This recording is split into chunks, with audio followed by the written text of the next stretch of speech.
ស្មីដួងច័ន្ទអើយមានអ្នកហើយនឹងពុំញាខ្ញុំសូមផ្ដាំជាវាចាពីស្នេហាផ្ញើទៅស្រី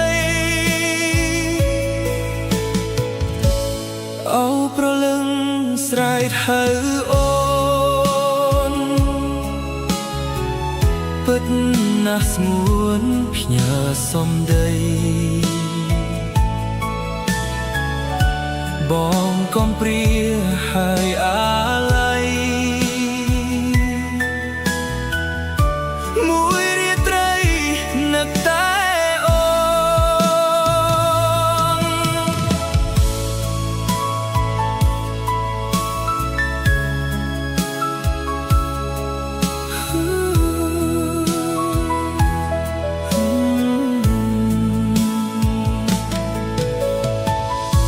បិទភ្នែកទៅបើអូនហើយយប់ទៅហើយបងស្រមៃពេលកន្លងបងនឹងស្រីផ្ញើសំដីថាបងស្នេហ៍ដួងច័ន្ទអើយសូមអាណិតប្រាប់រឿងពិតតាមសំដី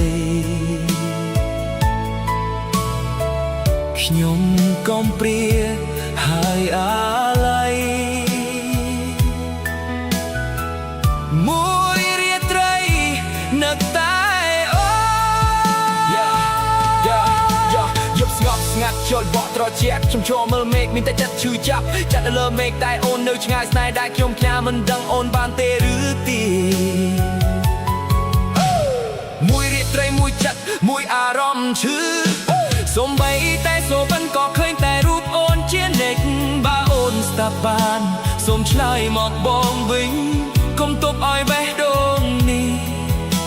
រងចាំដោយឈឺចិត្តដូចនេះទៀតទេតែបើគេមិនអាណិតឬមួយចិត្តគេយ៉ាងណាដួងច័ន្ទអើយសូមមេត្តានាំមាចាប្រាប់ខ្ញុំផងអូប្រលឹងស្រែកហៅអូពិតណាស់ស្ងួនផ្ញើសំដី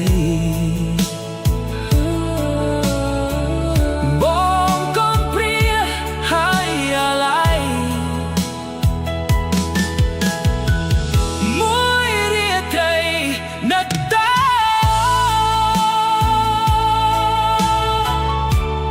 មួយរាត្រីនឹកតែអូន